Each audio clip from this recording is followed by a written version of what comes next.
Now, let's say we leverage this investment is made with a leverage of 70% debt and 30% equity. So we are looking at anywhere in the range of $150 to $300 billion of equity being required to drive infrastructure investments in India over the next just 5 years. Now, the solution for this is not going to be just in the private sector or just in the public sector. What's required? A smart public-private partnership. And that's where NIIF fits in. So the idea of NIIF is that it's promoted by the government to invest equity, quasi-equity into the infrastructure sector, but it's going to be managed independently and commercially on a partnership basis with institutional investors, to the extent that government is going to be diluted down to minority, and it's going to operate with world-class governance. So that's really what we are setting out to set up with NIIF. And how will NIIF complement what's already happening in India on the infrastructure financing side? The first point will be scale. So the government is putting in $3 billion in the first phase of NIIF, dilute that down to 49%. So basically in phase one, we are looking at a $6 billion fund, which is about 6 times the largest infrastructure fund in India currently. So this is going to allow us to make investments at a scale that has been seen relatively little in India. Because of the scale, we'll be able to attract best-in-class expertise, not just from India, but across the world. And that's going to make another huge difference in many of the things we do. Third, it's not that capital has not been invested in infrastructure. In the last macro cycle, significant capital went into the infrastructure sector. But while there were several issues, one of the aspects of that capital was the capital was invested on a fragmented basis by companies that had relatively little access to equity. And as a result, they took a more short-term and development-oriented approach to investing.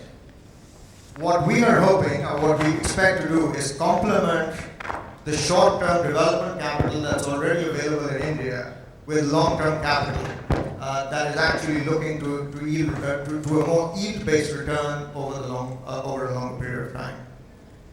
And finally, as we operate at a scale not seen before, and we operate on the basis of very strong partnerships, we believe that we will have a great forum to continuously suggest policy improvements to actually support the investments that are going into the infrastructure sector. So with all of those aspects, we believe that the NIIF platform, which is basically going to be based on partnership, and that's going to be the key to us operating successfully, is going to complement what's already available in India, particularly on the equity and quasi-equity side. Thanks, Jay.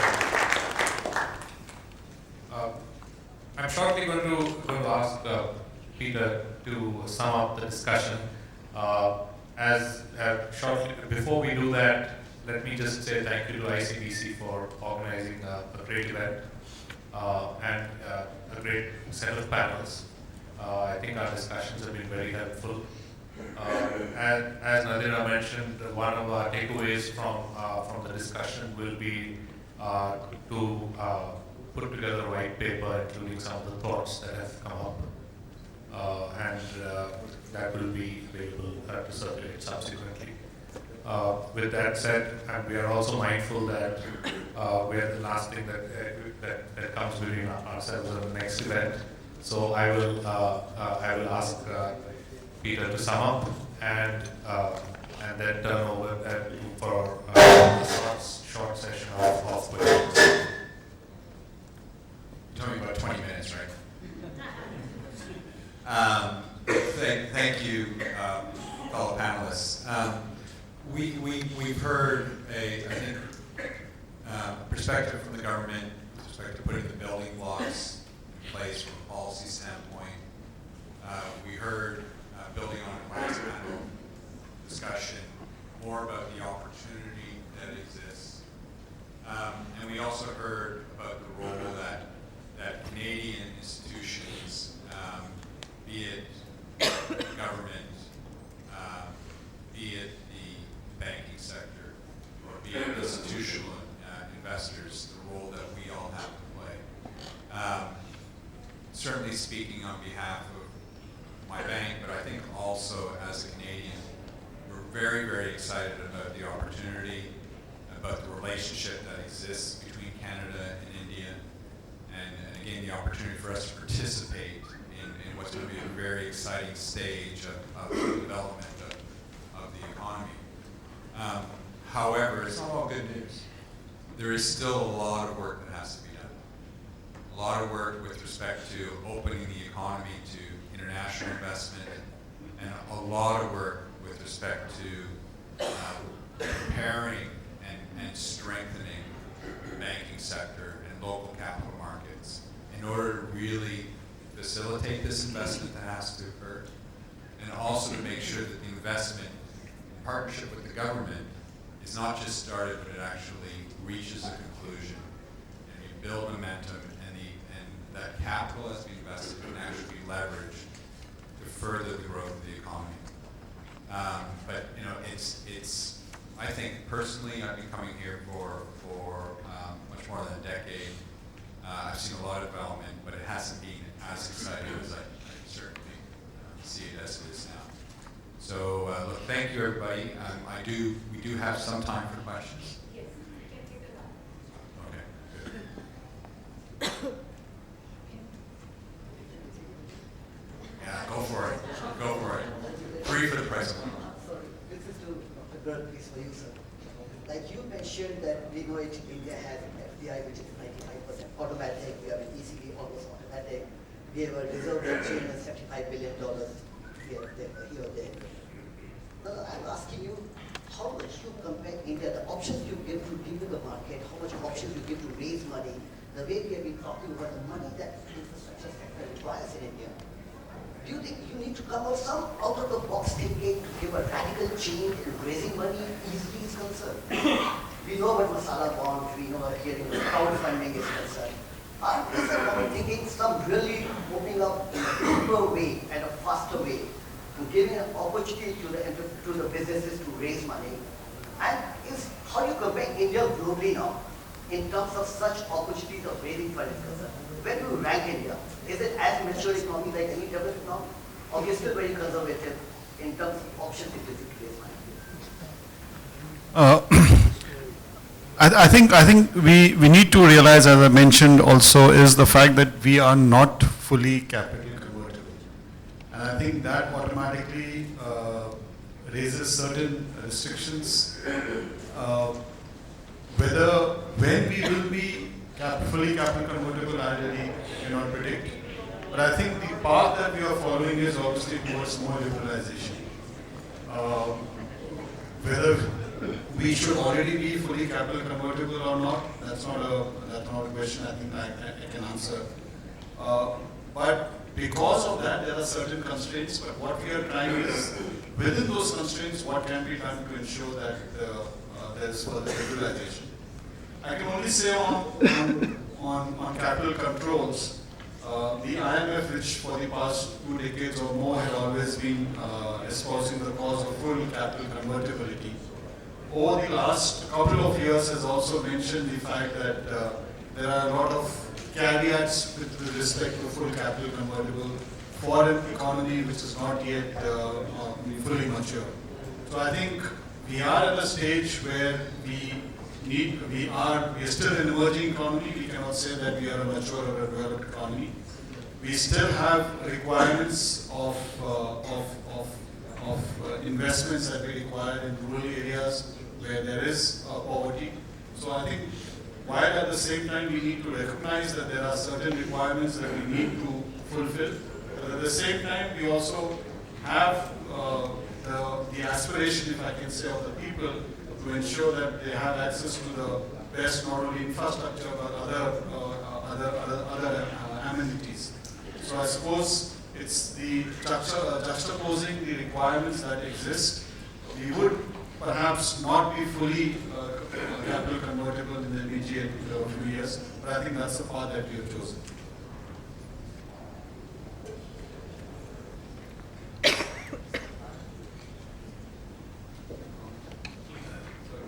I'm going to comment on that as well, sorry. So for my view is, and there's obviously more experienced bankers in the room as well, but my view is that it's not a problem with capital, right?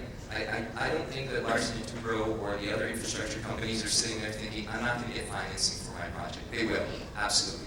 I think it's a problem right now of the right things have been done as far as policy, so the GST, for example, right? So GST is great, but does the government understand or the right checks and balances in place with regards to the logistics around the GST, right? So I think that government activities need to be simplified, and that the companies that are looking to do these infrastructure projects see that, right? The second one probably is with regards to insolvency, so the bankruptcy code, which is great, and I as a lender, I feel a little better. Everybody's, I think their needs are being met, but it's, in a couple of months, right? Nobody's going to see how that is going to play out. And also the fact that is there all the back work being done with regards to capacitation, with regards to courts, with regards to digital systems that will back up some of these things that they're trying to do, so these high-level things. What is the actual checks and balances? And I think the last one and the most important, which hasn't been raised yet today, is land acquisition, right? So I think that for an international investor and for companies that are looking for getting these projects started, that's probably the third one that's very important. Thank you, David. Thank you very much. And Peter, Joy, Dr. Gair, and everybody for being here today. And now I would like to welcome our chief guest, Finance Minister Michael de Jong, Honorable Michael de Jong. Please come and deliver your valedictory address. And I'd like to ask Mr. Yuen Pao, MP Headquarters, Vancouver, to please come. Secondly, he has been championing BC wood in the Indian market and has led a initiative where the BC government has committed $5 million over 3 years to promote a stronger BC wood brand in this market. And thirdly, he has been at the forefront of promoting a staff exchange between one of our organizations working on infrastructure projects called Partnerships BC and the Indian counterpart, the Indian Infrastructure Finance Company. This, of course, speaks to the previous session on infrastructure and echoes the importance of infrastructure development in India, but also BC's potential contribution to the infrastructure challenge in this country. Minister de Jong is a great friend of India. He loves being there. In fact, he was on the inaugural Air Canada direct flight from Vancouver to Delhi, which arrived last night, AC-72. He was so anxious to get here, the rumors, that he went to the pilot and said, let's speed things up. And as a result, the plane arrived an hour early. Ladies and gentlemen, please join me in welcoming the Minister of Finance.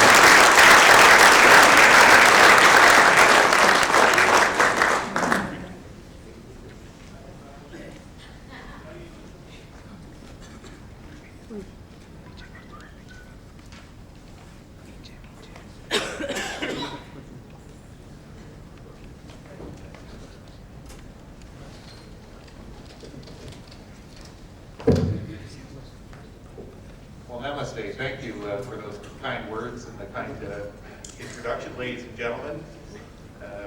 Distinguished representative from various departments of government here in India, the Ministry of External Affairs, the Ministry of Finance,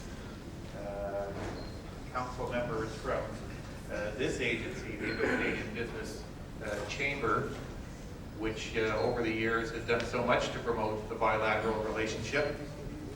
Congratulations. This is the annual general meeting, and you have attracted a goodly number of very distinguished visitors. Within India, of course, you heard from the head of the Indian Oil Corporation, the Highways Infrastructure Department, from British Columbia and from Canada.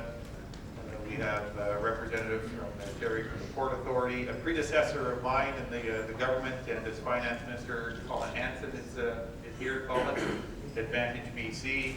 You heard just a few moments ago from Jim Hopkins. I could go on, but the point is this agency has promoted this relationship and it's working. I want to talk about that for a moment and how it's working. I want to acknowledge as well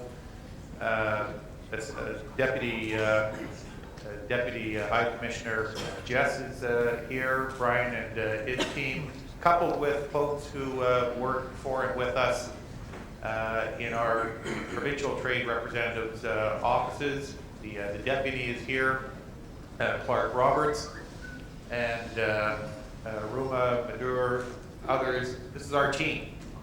This is our combined team from Canada, from British Columbia. We're proud of the work they do. They are our permanent faces and voices here. But let me also ask this question: who was in Delhi last night? Who was in Delhi last night? Who felt that seismic activity? Did anyone feel the seismic activity last night? If you did, that was Western Canada and India moving 8 hours closer together, ladies and gentlemen.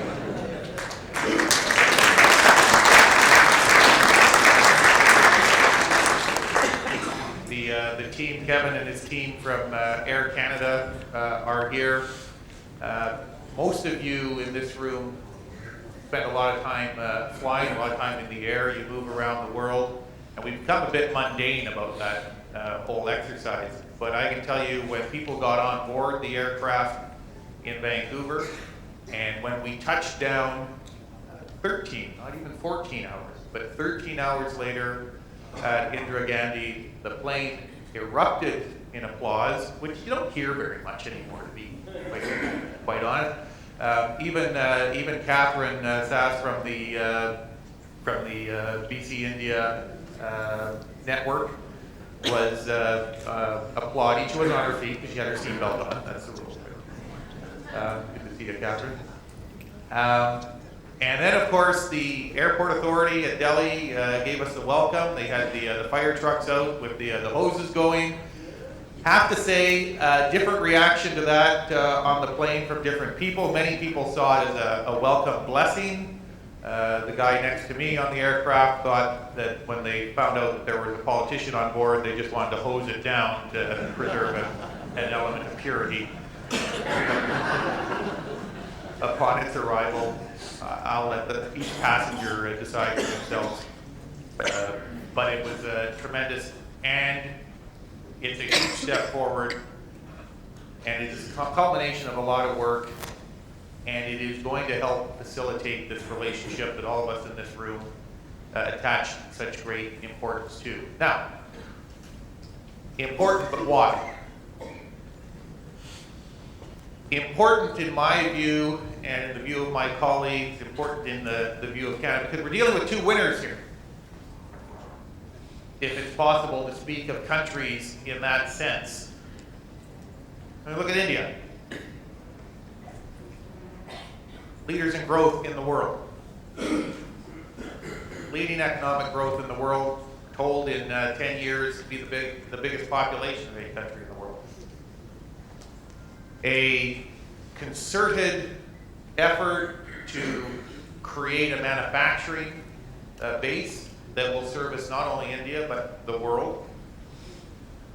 A concerted effort to upgrade infrastructure, technology, smart cities on a scale that I don't think the world has ever seen before. A willingness to address key issues as it relates to climate change and the environment, and demonstrated success in all of these areas thus far. And I say this frequently. I'm not sure, maybe people get tired when I say it, but I say it to remind people in Canada of a fairly fundamental fact: the world's largest democracy. And sometimes we take that for granted as well. But for all the flaws that characterize a democracy, it sure as heck beats the alternatives. There's a winner. There's a country with all of the ingredients for winning big in the years and decades ahead. Now, we're a modest group, we Canadians, but I think we're winners too. I think that over some very difficult years, we have demonstrated an economic and fiscal resilience that has eluded a lot of other countries. And yes, I have a particular perspective rooted in where I live and the jurisdiction that I represent, and we are particularly proud of how within a very strong national economy we have managed to perform at the top of the heap. We aren't able to boast economic growth in excess of 7% as you can in India, but we can boast nation-leading growth in excess of 3%, which by North American standards is pretty good. And we've managed to translate that into some powerful and, I say in a self-serving way, impressive achievements. You just heard a moment ago in February, around about the same time Minister Jaitley is introducing a budget down the road here, we will be introducing a fifth balanced budget. Now, they're not actually balanced. You don't have a balanced budget. You either have a budget that's below water or above water. You either have a deficit or a surplus. This year we'll have a $2 billion surplus at a time when other jurisdictions are struggling with mounting deficits and mounting debt. Now, why is that important? It's important because it creates an element of stability that doesn't always exist. An element of predictability. It allows governments to make choices that lend themselves to investor confidence. That's why we have the lowest corporate income tax rates, lowest personal income tax rate. These are all rooted in the strength that derives from having a balanced budget. And as someone mentioned, as we just heard a few moments ago, we're reminded that that has translated. The closest thing we have to an unbiased international reporting system is something called the bond rating agencies. Anyone heard of them? They are a soulless lot.